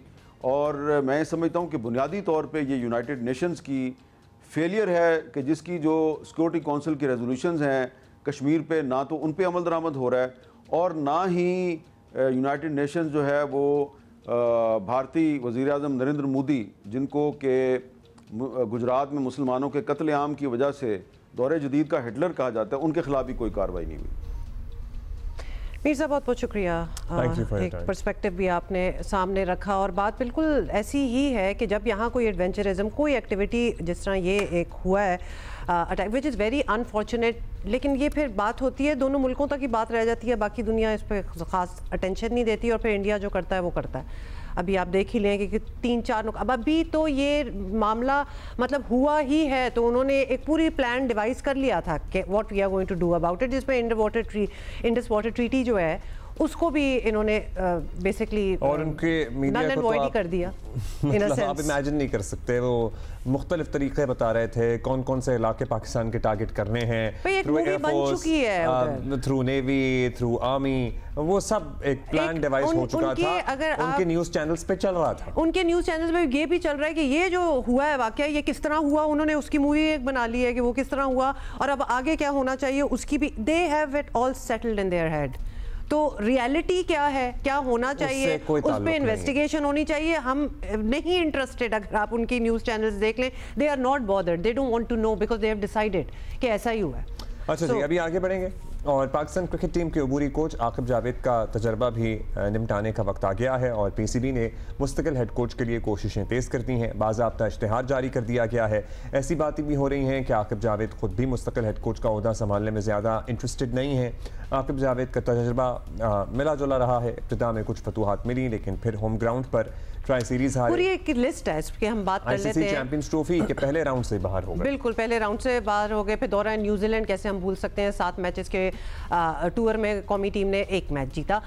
फिर पाकिस्तान टीम जिस क्राइसिस से गुजर रही है, कोई दूसरी राय भी नहीं है कि इसे एक अच्छे तजुर्बाकार कोच की ज़रूरत है और इस बात को भी यकीनी बनाना चाहिए कि जो भी कोच हो कम से कम 2026 के T20 वर्ल्ड कप और 27 के वनडे वर्ल्ड कप तक तो प्लीज हमारे साथ ही रहे। गैरी कर्स्टन और जेसन गिलेप्सी की तरह चंद माह में ही छोड़ छाड़ करना, मतलब वो भी क्या छोड़ छाड़ कर, आपको पता ही है क्या कुछ हुआ था। साथ ही ऐसे इख्तियारात भी हों जेसन गिलेप्सी की तरह इख्तियारात करोना ना रोया जाए। एक राय यह भी है कि कौमी टीम के खिलाड़ियों से मशवरा करने में भी कोई हर्ज नहीं है। मुस्तकिल हेड कोच के लिए पीसीबी ने लेवल 3 कोचिंग सर्टिफिकेट और 10 साल का तजर्बा मांगा है। देखते हैं अब पीसीबी की नज़र इंतखाब किस पे पड़ती है। इस पे हम बात करेंगे। राशिद लतीफ़ साहब हमारे साथ मौजूद हैं और सुहेल इमरान नुमाइंदा जियो न्यूज़ भी हमारे साथ में है। ये सुहेल भाई से जानेंगे, लेकिन राशिद भाई से एक सवाल मेरे ज़हन में बहुत राशिद भाई, हमारे यहाँ बड़े अरसे से बहस होती है लोकल कोच और इंटरनेशनल कोच। मतलब हमें लगता है, मुझसे हमें लगता है कि इंटरनेशनल कोच में सर्विस बेटर। आपकी क्या राय है इस टॉपिक पे? अस्सलाम वालेकुम। मेरे ख्याल से जैसे पास में होता है, बॉब उल्मर हमारे बेस्ट कोच थे, फॉरनर कोच थे, उससे पहले रिचर्ड पाइपर्स थे, जेफ लॉसन थे, ब्रैडबर्न भी आए और मिकी आर्थर भी आए। मिकी आर्थर ने कुछ जितवाया पाकिस्तान 2017 की, तो मैं भी यही समझता हूँ था बल्कि कि फॉरनर कोच होना चाहिए। लेकिन जो हालात लग रहे हैं, जिस तरह से लोग अपना कॉन्ट्रैक्ट साइन करते हैं कि वो पाकिस्तान में नहीं रहेंगे, वो पहले ही बात करनी चाहिए थी पाकिस्तान क्रिकेट बोर्ड को, जैसन गिलेस्पी हो जाए या गैरी कर्स्टन। बाद में ये इशू उठा कि वो पाकिस्तान में रहना नहीं चाहते। अब पाकिस्तान को लोकल कोच की जरूरत है। मैं ये समझता हूँ आकिब जावेद की जो सोच है उनके मुताबिक ऐसे ही लगता है कि हम लोकल कोच पे जाएंगे और हमें डेवलप करने चाहिए अपने कोचेज। लास्ट 5-6 ईयर्स में अगर देखें, हमने 8 से 9 कोचेज को ट्राई किया है। 19 से 21 तक मिसबा उलक रहे, सकलन मुश्ताक रहे, ब्रेडबर्न रहे, सफीद रहे, मिकी आर्थर आए, जैसन गिलेस्पी आए, आकिब जावेद आए, you name it, Abdul Rahman साहब आए। उसमें शायद इतनी सक्सेस हमें नहीं मिली। पास में, रिसेंट पास में देखते हैं सक्सेस नहीं मिली। इसका मतलब ये है कि क्या हमें जरूरत है, कोचेस की जरूरत है या इंफ्रास्ट्रक्चर को डेवलप करने की या ग्रास रूट पे जाने की जरूरत है। हम हर कोई देखें, लास्ट 2 इयर्स में हम देखें, हम पाकिस्तान टीम को बेहतर बनाने की कोशिश कर रहे हैं, लेकिन अब ये काम शायद सप्लाई लाइन का है कि आपकी, पहले ये होता था कि हम क्विक फिक्स करते थे, 1-1.5 साल में हम बेहतर हो जाते थे, लेकिन ये लंबा मंसूबा लग रहा है पाकिस्तान का। ये टीम को बेहतर करना है, आपको बहुत नीचे डीप डाउन जाना पड़ेगा, अपनी डोमेस्टिक स्ट्रक्चर से लेके तमाम चीजों को बेहतर करना पड़ेगा। तो फिर जाके हमें कोचेस के बारे में सोचना चाहिए। अभी टेम्परेरी कोचेस या लॉन्ग टर्म कोचेस देख लें, मुझे नहीं लगता कि पाकिस्तान को इतना ज्यादा सक्सेस मिल सकती है। जीतना हारना वो डिफरेंट चीज है कि 1 इवेंट जीत गए आप, लेकिन मसला हमारे कोचेस का नहीं है। 2 जॉब की इन्होंने ऑफर की है अभी। एक हाई परफॉर्मेंस सेंटर डायरेक्टर, वो मुझे लगता है कि आकिब जावेद मौजूद शख्सियत हैं, वो वहाँ के जब स्टार्ट हुई थी NCA तो आकिब जावेद ने किया था, और अभी कोच की जरूरत है जो मेरे ख्याल से लोकल कोच होना चाहिए। और जो रिसेंट में देखा है कि जितने कोचेज हैं उनको ट्राई करना चाहिए, चाहे वो कोई भी नाम हो, लेकिन लोकल कोच जो कि इंटैक्ट हो हमारे मुल्क के साथ। बिल्कुल राइटली सो। मतलब कोच तो हमें चाहिए और इश्यूज हमारे बहुत ज़्यादा डीप रूटेड हैं, लेकिन प्रॉब्लम ये भी है ना, गैरी क्रिस्टन और जेसन गिलेस्पी के साथ जो हुआ, मतलब कितने लोग होंगे, कितने कोचेस होंगे who would like to come here, word of mouth क्या एक रेपुटेशन होती है ना। इन लोगों को इख्तियारात मिल रहे थे, वो भी एक लड़ाई चल रही थी, उसके बाद they did not want to be in Pakistan for whatever reason as well. ये चीज़ें बड़ी मैटर करती हैं। तो अभी हम सोचें, हम जिसको भी लाना चाहें, क्या कोई आना चाहेगा कि नहीं? ये सवाल सुहेल इमरान आपसे करना चाहते हैं। कंटेंडर्स कौन है? कुछ नाम हैं जो सामने हैं जिनके बारे में सोचा जा रहा है? अब्दुल्ला रहमान, हमेशा की तरह जब भी पाकिस्तान टीम के लिए किसी कोच की ज़रूरत होती है या कोई इश्तिहार आता है तो बहुत एक लंबी फहरिस्त नामों की आ जाती है। और सबसे बड़ी जो शर्मिंदगी की चीज़ ये है कि पिछले 2.5-3 बरसों में हमारे यहाँ सेलेक्टर्स और कोचेज़ इतने तब्दील हुए हैं कि अब हमारा जो है वो इंटरनेशनल मीडिया में भी, आम लोग भी और जो मुबस्सरीन है वो मजाक उड़ाते हैं। आप ऑस्ट्रेलियन मीडिया उठा के देख लें, इंग्लैंड मीडिया उठा के देख लें। जब आपका ये परसेप्शन बन जाए तो जो नामी ग्रामी लोग हैं वो कभी भी इस तरफ आना नहीं चाहेंगे कि जी आपके पास अगर यहाँ पे सेटअप चेंज होता है तब भी तब्दीली होनी है, अगर सेटअप तब्दील नहीं भी होता तो हम लोग हमारी कोई नेचर ऐसी रही है कि हम 6-8 महीने के बाद चीज़ों से उकता जाते हैं, हमें कुछ ना कुछ नया करना पड़ता है। और नया करने की आदत जो है वो, उसकी वजह से हमारी जो क्रिकेट है वो भी तबाह हुई है पिछले 5-7-8 सालों के दौरान, कि हमने तजर्बात किए और उन तजर्बात की वजह से हमें अपनी क्रिकेट का जो है वो लेवल इस हद तक ले आए। अभी जिस तरह आपने नामों का पूछा, कई एक नाम जो है वो गर्दिश कर रहे हैं, लेकिन जो लिमिटेड चॉइसेस हैं पाकिस्तान क्रिकेट बोर्ड के पास, और अभी पाकिस्तान क्रिकेट बोर्ड क्योंकि 4 मई तक आप अपनी एप्लीकेशंस जो हैं वो जमा करवा सकते हैं जो कि इंटरेस्टेड कैंडिडेट्स हैं। तो जो हमारे ज़राए हैं वो ये बताते हैं कि भी इस हवाले से थोड़ा सा वेट किया जाएगा और देखा जाएगा कि कौन से नाम आते हैं। इसमें कई जो अभी PSL हो रही है उसमें जो फ्रेंचाइजीज़ हैं उनके साथ जुड़े हुए लोग भी हैं। जो लोकली है उसके लिहाज से हमारी कैटेगोरिकली हायप्स के साथ बात भी, उन्होंने कहा कि हमारे पास इस हवाले से बहुत लिमिटेड चॉइसेस हैं और जो 2 नाम लिए गए उनके बारे में कंसेंसस कायम नहीं हो सका है कि जी उन दोनों को जिम्मेदारियां दी जा सके। कौन से 2 नाम? किसी न किसी अभी ले सकते हैं हम, किसी न किसी नहीं, मैं खुद से मुनासिब नहीं समझूंगा नाम लेना, क्योंकि उनके ऊपर किसी भी तरह का वो कंसेंसस नहीं हो सका। वो लेकिन पाकिस्तान टीम के साथ ज़रूर जुड़े रहे हैं, हेड कोच की हैसियत से भी और बॉलिंग कोच की हैसियत से भी, और वो इन दिनों में भी मुख्तलिफ ओहदों के ऊपर काम भी कर रहे हैं। अच्छा, उसके बाद अब माइक हेसमैन के साथ ज़रूर बात हुई है, लेकिन अभी उसके साथ इतनी वो नहीं हुई है कि आप कह लें कि निगोशिएट की सतह के ऊपर पहुंच चुकी हो। अब जो भी कोच आएगा वो लो प्रोफाइल कोच होगा, बहुत बड़ा नामी ग्रामी कोच नहीं होगा, और उनके साथ जो मामलात पहले होते रहे गैरी कर्स्टन और जेसन गिल्स्पी के साथ, वो जो भी गैर मुल्की कोच आएगा उसके साथ पहले उनके अच्छा, पहले वाले मामलात बड़े अहम हैं। आपने सोहेल भाई, हम इन मामलात को ठीक किए बगैर आकिब भाई कोई भी ले आए काम चल सकता है हमारा? मतलब दीगर अतराफ से भी मुदाखलत होती है, फिर एक और पता नहीं मिथ है या हकीकत है कि लड़के नहीं सुनते, they are not willing to listen to them, और वो अपने टू लोकल कोचेस और इंटरनेशनल टू एनी कोच और मतलब they are resistant to authority. तो मिजाज नहीं मिलता, जाहिर है इंटरनेशनल कोचेस जो हैं, फॉरेन कोचेस हैं, उनका अपना तरीका है, वो डिसिप्लिन भी मांगेंगे, डाइट का भी कहेंगे और भी बहुत चीजें कहेंगे। So and these are such, they are so Rashid भाई ये तो such big stars कि they don't that's राशिद भाई ये तो प्लेयर पावर हो गया एंड रेजिस्टेंट टू कोचिंग है हम लोग। मतलब अब हम वहां आ गए कि हमें लगता है हमें सीखने की कोई जरूरत ही नहीं है, हमें तो सब कुछ आता है। This is in us। वो तो है, लेकिन राशिद भाई ड्रेसिंग रूम के बायलॉज होते हैं कि कोच के पास अथॉरिटी क्या है। अगर कोच के पास एक प्लेयर को प्लेइंग 11 में डालने की अथॉरिटी नहीं है तो कौन सुनेगा? अगर प्लेयर को मुझे पता है कि मेरा जो हेड कोच है वही मुझे इन करेगा प्लेइंग 11 में या स्पॉट के अंदर, तो मैं फिर बायलॉ बन जाते हैं कि आपकी ये डिसिप्लिन एक्ट होगा तो आपके पास ये फाइन है और इस तरह से आप खेलेंगे, ये आपकी कारकर्दगी, ये फिटनेस लेवल है।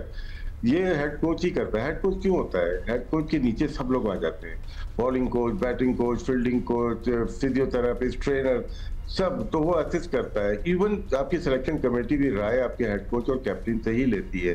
हमारा ऐसे कोई बायलॉज बने ही नहीं गया आज तक, ना सिलेक्शन कमेटी के कोई पॉलिसी बनी आज तक, ना हेड कोच की कोई पॉलिसी बनी आज तक कि उसके क्या इख्तियारात है। हमने साइन कर लिया था, जल्दी में दोनों को साइन किया हमने क्योंकि हमें प्रॉब्लम थी, लेकिन बाद में देखा बोर्ड ने यार ये तो हमारी सुनने के लिए तैयार ही नहीं है। उसके बाद ही हुआ जो अब लोकल कोचेस की बात कर रहे हैं। देखें होगा क्या, पहले क्या हुआ कि जब मिकी हार्सन को हटाना था कमेटी ने मीटिंग की, उसमें मिसबाह उल हक थे, वसीम अकरम थे और बहुत सारे लोग थे। उन्होंने मिसबाह उल हक को कोच बना दिया, उन्हीं को बैटिंग कोच बना दिया। कमेटी थोड़ी बनेगी, कॉन्फ्लिक्ट ऑफ इंटरेस्ट यहाँ पे आ जाता है। अब सेम चीज आकिब जावेद की हुई है, हमारे बड़े करीबी साथी हैं, उन्होंने भी यही किया कि बाहर से लाने की बजाय खुद को पेश किया अपने आप को, जो कि मैं ये समझता हूँ कि वो कॉन्फ्लिक्ट ऑफ इंटरेस्ट में आ जाता है। अब जो होने जाएगा उसमें क्या 5 मेंटोर्स हैं।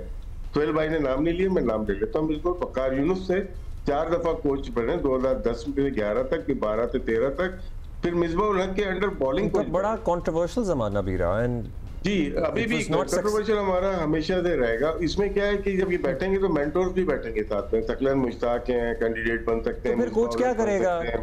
बेचारे कोच की तो बिल्कुल, कोच क्या करेगा?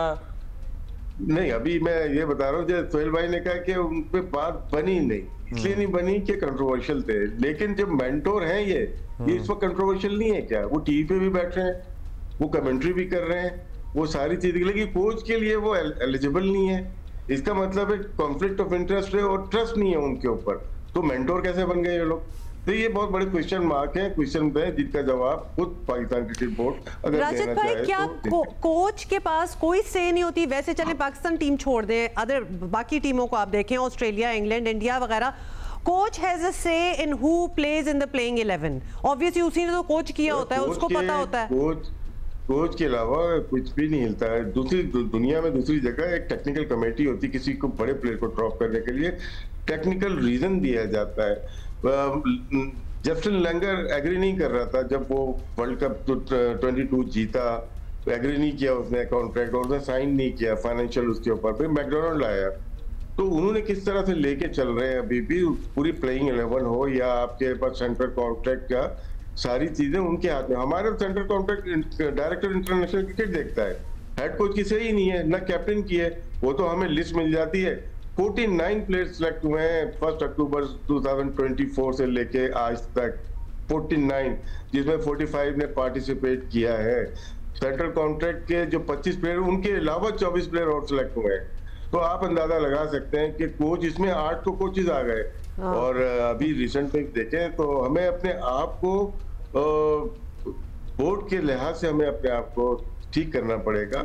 और कब तक ये ऊंट कब तक किसी करवट पे बैठ जाएगा सोहेल भाई?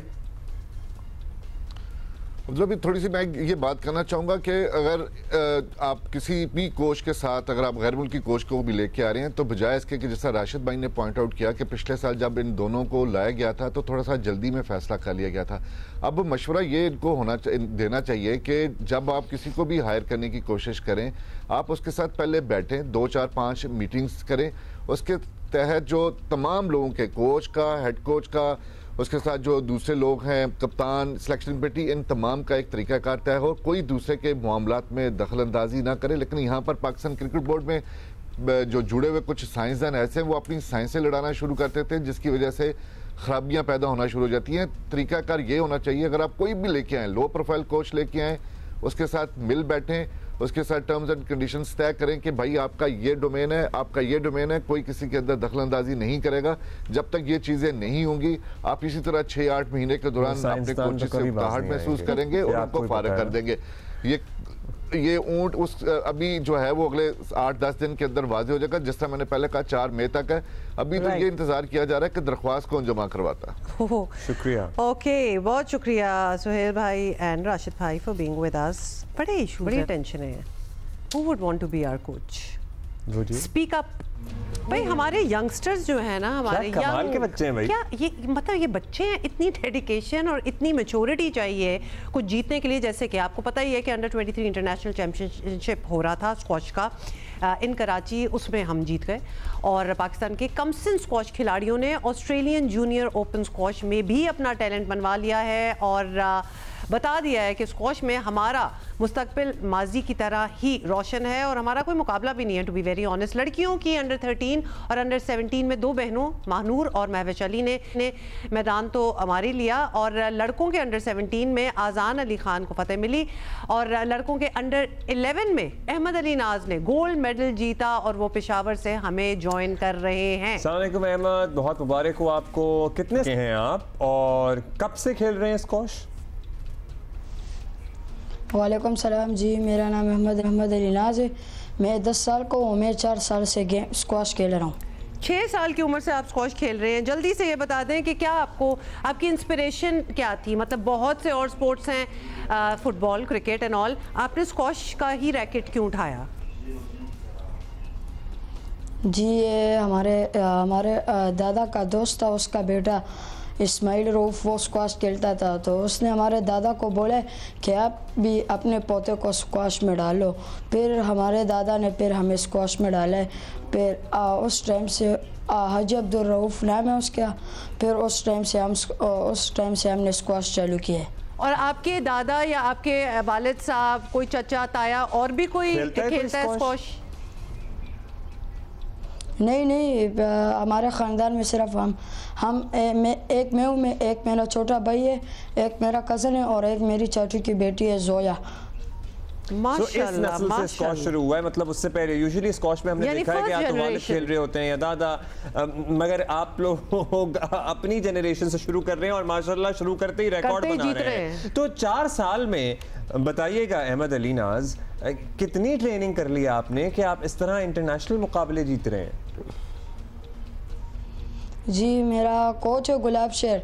मैंने स्टार्ट उसी से लिया। पहले मैंने स्टार्ट कयूम स्टेडियम में लिया था नमतुल्ला और अलमजेब से।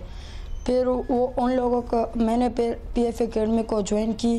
फिर मैं उधर एकेडमी में नंबर 1 आया, तो फिर मैंने वहाँ से स्टार्ट गुलाब शेर से उस्ताद से ले ली। तो फिर उसने मेरे साथ मेहनत करनी शुरू की, मेरे अब्बू ने भी मेरे साथ मेहनत करनी शुरू की और मेरे कोच ने भी। बस अभी इस तरह। अहमद बताएं आपकी रूटीन क्या है? हम बड़े क्यूरियस हैं। माशाल्लाह 10 साल के हैं, 6 साल की उम्र से आप स्क्वॉश खेल रहे हैं। स्कूल तो आप जाते ही होंगे, तो स्कूल को, अपनी प्रैक्टिस को, और प्रैक्टिस भी उस पाए की प्रैक्टिस, उस लेवल की जिसमें आप मतलब जीत के आ रहे हैं, तो कैसे मैनेज करते हैं, ज़रा हमें बताएं। जी सुबह उठकर स्कूल जाते हैं, स्कूल से आकर अगर खाना खा लिया, अगर नहीं खाना तो बस नहीं खाए। फिर स्क्वाश जाते हैं, फिर वहाँ पे 2 घंटे ट्रेनिंग करके वापस।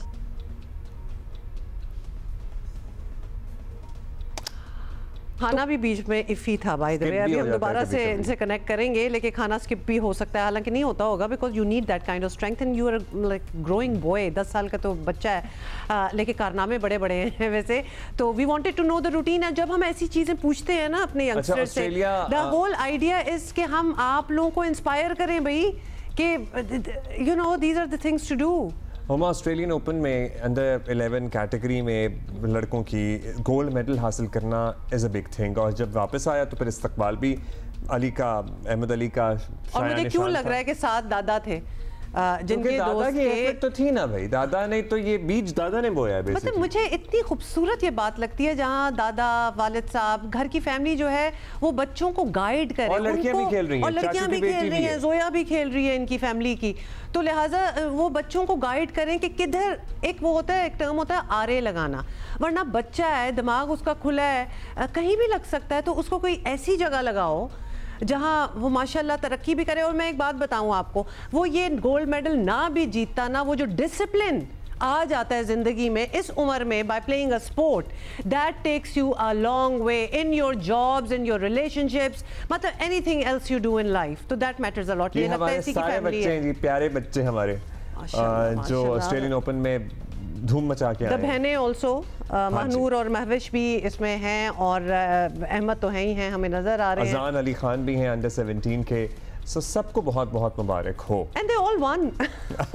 देखें जरा कि सारे ही जीत गए, तो दैट इज़ अमेजिंग। मतलब स्कॉश में आपको पता है हमारा लेजेंड्स हैं हमारे स्कॉश में, और दुनिया मानती भी है। और उसके बाद फिर वो लाल आ गया बीच में, लेकिन अब भी जब स्कॉश में हमारा कोई बच्चा यंगस्टर उठता है ना तो डरते हैं लोग। राब्ता बहाल हो गया। अहमद आपको आवाज आ रही है? जी अहमद आपको आवाज आ रही है? अच्छा चलें अभी हम कोशिश करते हैं अहमद को आवाज़ आ जाएगी। Ahmad is a busy boy, तो हो सकता है उनकी कोई और कमिटमेंट भी हो। No we are trying to, वो कनेक्शन ख़राब हो गया था। बट मुझे ये तस्वीरें देख के अब्दुल्ला बड़ी मैं इंस्पायर हो रही हूँ। And what an experience for youngsters, not just to win, and even if you did not win, just the fact that you went there, you competed, सीखने को कितना कुछ मिला होगा। Absolutely. है ना? So अहमद आपको आवाज आ रही है? अहमद आपको आवाज आ रही है? हमें दिखाएं। आ रही। चलो जबरदस्त। अहमद भाई अब ये बताइएगा, आप रूटीन पे थे अपने, आप स्कूल से आते हैं, कभी लंच किया, कभी ना कभी नहीं, और फिर ट्रेनिंग के लिए चले गए 2 घंटे, उसके बाद होमवर्क कब होता है? फिर होमवर्क करते हैं, फिर उससे फारग होकर फिर कुरान मजीद सबक चाहते हैं। माशाल्लाह बड़ा बिजी आपका तो स्केड्यूल चल रहा है। तो मतलब फन के लिए क्या करते हैं? कोई दोस्त भी हैं, कोई कंप्यूटर गेम्स वगैरह, मतलब कुछ और इंटरेस्ट हैं आपके? जी दोस्त हैं, और सिर्फ संडे के दिन बस गेम खेलते हैं। संडे के दिन गेम खेलते हो? मतलब बड़ा फोकस है। तो अच्छा लगता है आपको रूटीन, और अच्छा ही लगता होगा कि मतलब आप गोल्ड जीत के आ गए हैं वहाँ से, तो कोई प्रेशर तो नहीं फील होता? नहीं बस आदत हो गए हैं, बस 4 साल से गेम खेल रहे हैं इसलिए। अच्छा आप ये बताइए कि 4 साल से आप गेम खेल रहे थे, आप जीतते चले गए, इससे पहले कोई इंटरनेशनल सफ़र आपने किया, मुकाबले लड़े, जीते? जी इंटरनेशनल सफ़र किया है। अमेरिका में मैं 2022 में सेमीफाइनल हारा था 3-2।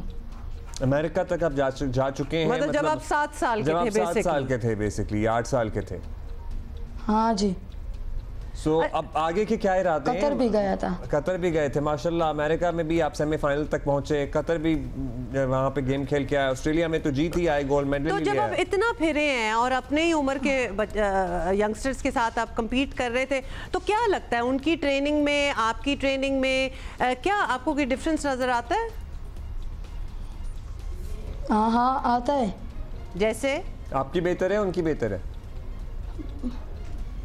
हाँ उन लोगों की बेहतर है, लेकिन हम बस क्या। हाँ तो हम फिर उनसे सीख सकते हैं, फिर हम उनसे सीख सकते हैं ना अहमद अली?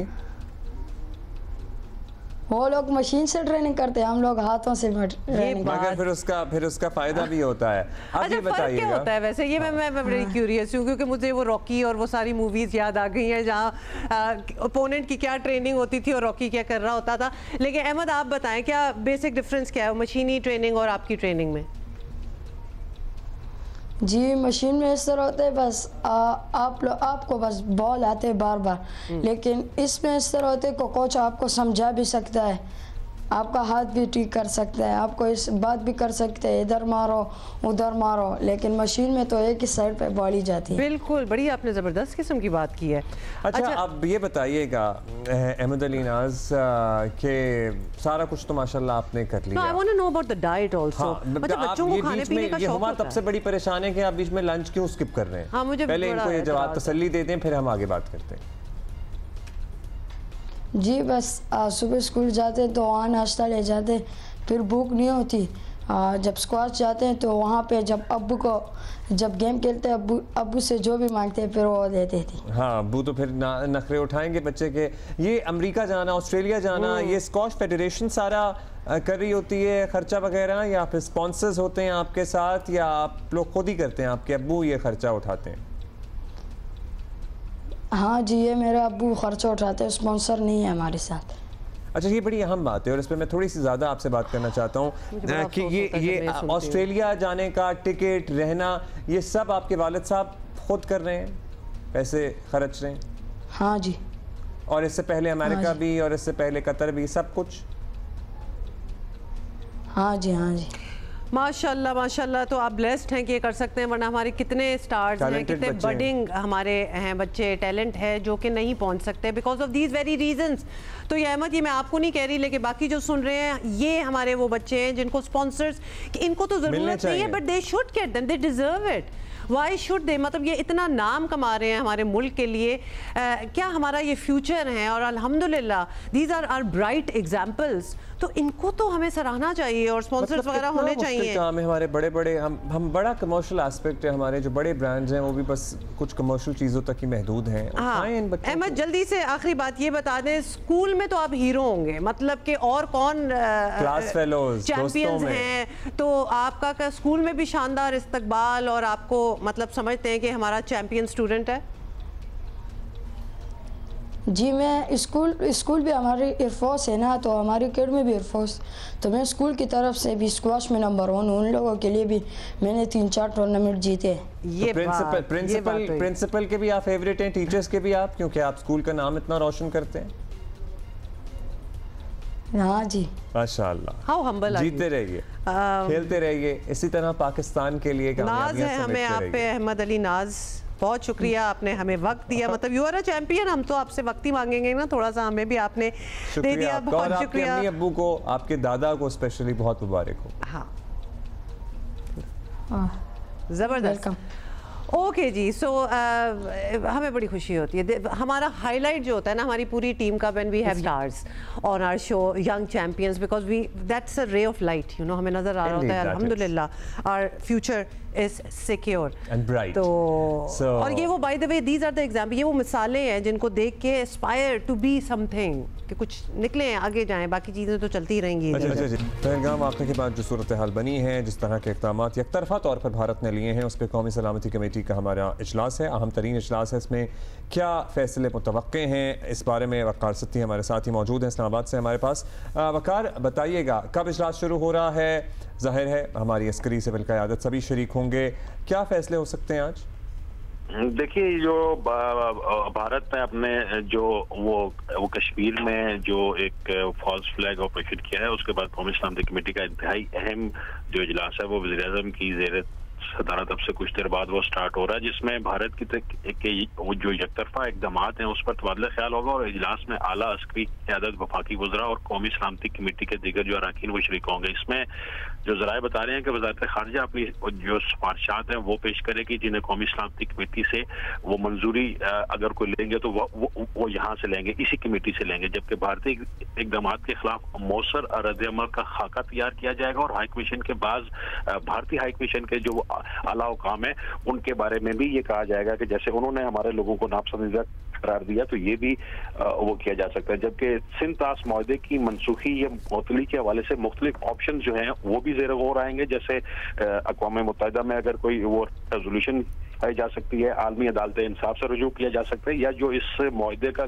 जो गारंटर है आलमी बैंक जो है उससे सालसी करवाने के हवाले से भी वो मुशावरत की जा सकती है। जबकि जो पाकिस्तान और भारत के दरमियान जितने भी एग्रीमेंट हैं, जिसमें इंक्लूडिंग शिमला मुआहिदा जो है, उसका भी असर नो जायजा लिया जा सकता है। लिहाजा ये वाला जो इजलास है कौमी सलामती कमेटी का इंतहाई अहमियत का हामिल है कि भारत ने कल जो ऐलानात किए हैं, जो वो 2-4 दिनों से जो हो रहा है, उसका मौसर तरीन जवाब दिया जाएगा यहाँ। जी, मौसर तरीन जवाब दिया जाएगा। लेट्स सी क्या अहम फैसले होते हैं। All eyes on that. बहुत शुक्रिया आपका वकार। We'll talk more on this tomorrow, inshallah. Or Geo News, of course, will keep you updated. And see you tomorrow. Bye. See you.